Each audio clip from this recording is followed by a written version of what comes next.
depuis que vous êtes dans nos locaux, est-ce qu'on vous n'êtes pas torturé, non? Est-ce qu'on vous a... On a touché à un seul de vos cheveux. On vous a brutalisé? Non. Silence.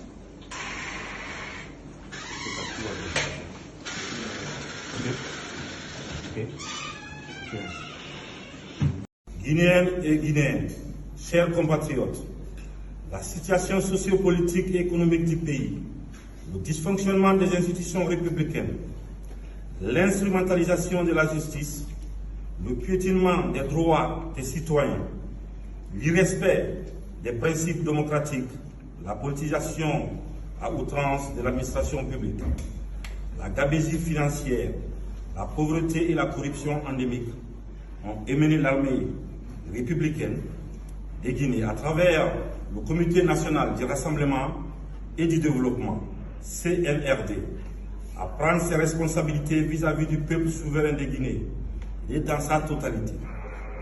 Nous avons décidé ainsi, après avoir pris le président qui est actuellement avec nous, de la République, nous avons décidé de dissoudre la Constitution en vigueur, de dissoudre les institutions. Nous avons décidé aussi de dissoudre le gouvernement, de la fermeture des frontières terrestres et aériennes. Nous appelons nos frères d'armes à l'unité afin de répondre aux aspirations légitimes du peuple de Guinée.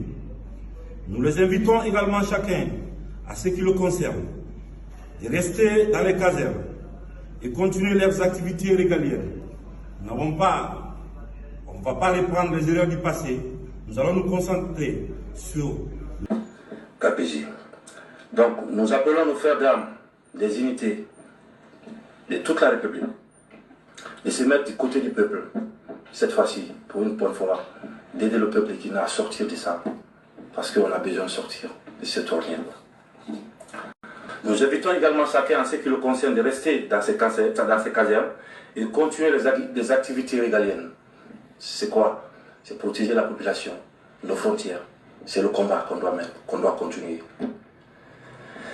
Les plus d'informations sera données, mais sachez encore que nous allons engager une concertation nationale pour ouvrir une transition inclusive et apaisée. Plus personne ne doit mourir pour rien. Les Guinéens ne doivent plus mourir pour la politique, parce que nous avons mis la politique en devant et oublié aussi ce que nous sommes. Nous allons travailler ensemble avec tous nos partenaires bi- et multilatéraux. Aussi rassurer le respect des engagements vis-à-vis des organisations internationales. Le Guinéen respecte sa parole. C'est ça la dignité. L'harmonie entre le dire et le faire. Et qu'est-ce qu'il disait Jerry Rawlings? Il dit que si le peuple est écrasé par ses élites, il revient à l'armée de rendre au peuple sa liberté. Car nous venons tous du peuple de Guinée. Je vous remercie. Je vous remercie, peuple vaillant de Guinée. Je sais qu'on est capable de prendre notre destin en main. Et nos anciens qui sont morts, ils pourront être fiers de nous. J'espère que cette fois-ci, nous allons arrêter de se battre pour rien. Car la Guinée, elle est belle. Nous n'avons plus besoin de violer la Guinée. On a juste besoin de la faire l'amour. Et qu'avant toute chose, s'il vous plaît, si ça ne vous dérange pas, qu'on se lève pour une minute de silence pour tout ce qui se passe à l'est de la République. On a tué encore à Ituri et aussi ce qui s'est passé à Mbujimaï où nous avons eu un accident malheureux et quelqu'un qui a été calciné, un motocycliste et qui est encore à l'hôpital. Et pour tous ces cas malheureux qui se produisent au Congo aujourd'hui, je vous demande une minute de silence. Notre calendrier est un soubassement, l'article 73 de notre Constitution. Et le Premier ministre honoraire Adolphe Mouzitou, le coordonnateur de la MOCA, vient de vous le dire, que nous n'accepterons pas, 1, la CENI politisée, 2, la fraude électorale et 3, les glissements. Il faut qu'il y ait élection conformément à la Constitution. Conformément à la Constitution, ça veut dire quoi? Cela veut dire qu'il faut qu'il y ait élection au plus tard le 25 octobre. Par la force des choses, M. Félix Tshisekedi est là. Il est là. Il a prêté serment le 24 janvier 2019. Cela veut dire que le mandat illégal se termine le 23 janvier. Le 23 janvier 2024 et 90 jours avant, c'est le 25 octobre. Comme il y a une décision de la CENI de l'époque qui dit que les élections ne peuvent s'organiser que le dimanche, en tout cas l'élection présidentielle et les élections législatives les dimanches. Donc, cela nous amène au 22 octobre. Nous devons organiser les élections le 22 octobre. Nous avons suffisamment de temps pour faire les élections. Vous devez le savoir, M. Nanga a proposé ce calendrier simplement pour avoir les glissements. Ce calendrier a été fait sciemment pour prolonger le temps d'activité. Ils ont commencé par le Congo central. Nous pensions que, étant donné le coût du matériel, étant donné que le personnel qualifié, peut-être il n'y en avait pas assez, on devait procéder à ces aires géographiques parce qu'on devait transporter le matériel et amener ailleurs et ainsi de suite. Or, nous nous sommes rendus compte qu'à la fin, le personnel qui a utilisé dans le Congo central, les machines qui ont été utilisées au Congo central ont été utilisées que pour le Congo central et sont restées là. Et à chaque fois, c'était la même chose. Donc, cela veut dire que si simultanément nous procédons à l'opération d'identification et enrôlement des électeurs sur tout le territoire du pays, on peut le faire dans 3 mois. Discussion entre parties prenantes et consensus autour des réformes institutionnelles. Nous sommes au mois de septembre, la rentrée parlementaire, septembre, octobre, nous pouvons mettre à profit pour discuter de ces réformes institutionnelles. Tout le monde a sa loi électorale, tout le monde a sa loi sur la CENI, il suffit de se mettre autour d'une table. Je peux vous le garantir, 72 heures c'est trop pour terminer. Mais on donne du temps. Sans consensus, on n'arrivera nulle part. Si quelqu'un pense qu'il peut imposer une épreuve de force, je le mets à défi. Kabila l'a essayé, il n'a pas pu. Personne ne pourra. Depuis 1960 dans ces pays, personne. Mobutu a essayé à la conférence nationale souveraine, il a vu. Et vous connaissez cette date du 16 février. Adoption de textes par le Parlement. Donc la loi, notamment la loi sur la CENI et la loi électorale. Donc octobre 2021. On peut le faire très rapidement. Désignation et installation des membres de la CENI. Et ce que nous appelons la CENI dépolitisée. Ce qui est recherché aujourd'hui, c'est que M. Félix Tshisekedi s'est donné le pouvoir de nommer illégalement les juges à la Cour constitutionnelle. Qu'est-ce que ça veut dire? Il a déjà la personne qui va proclamer les résultats définitifs. Et qu'est-ce qu'il veut aujourd'hui? C'est avoir l'autre personne qui va proclamer les résultats provisoires. Et vous avez compris, le tour est joué. Donc, nous ne sommes pas nés de la dernière pluie, nous comprenons ça et nous disons non.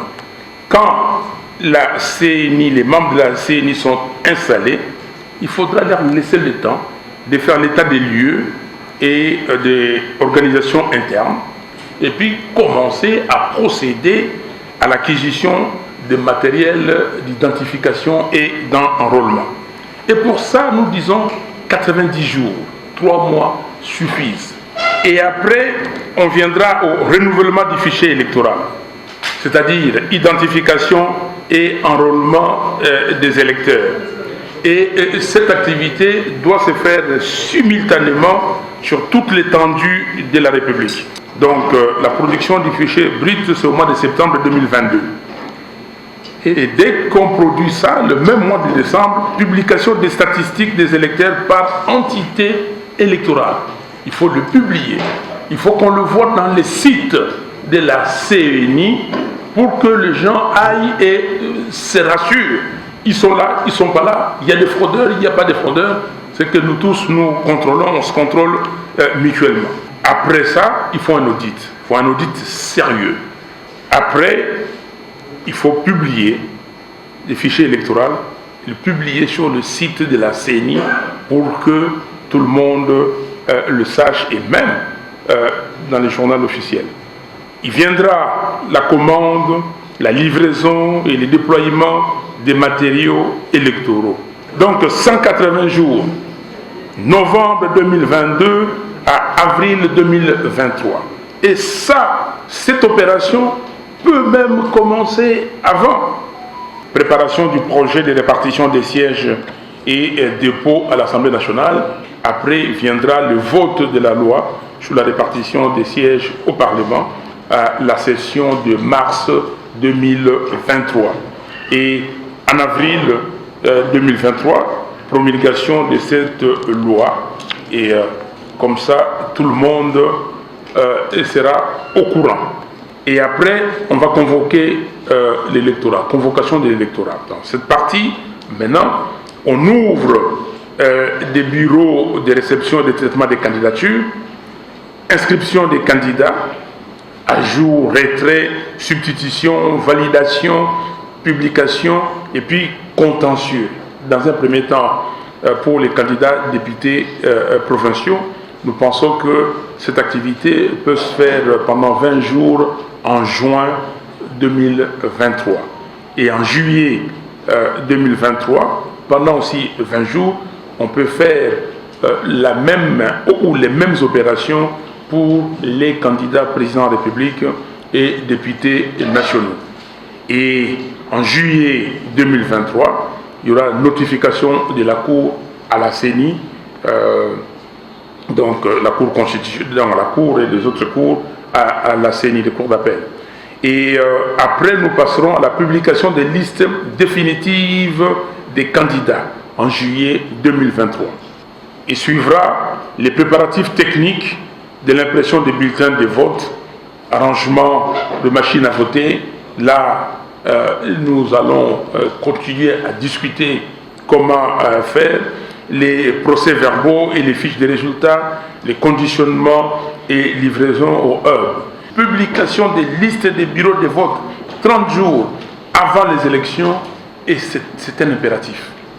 Nous devons savoir, pour qu'il n'y ait pas de bureaux fictifs, accréditation de témoins, observateurs et journalistes.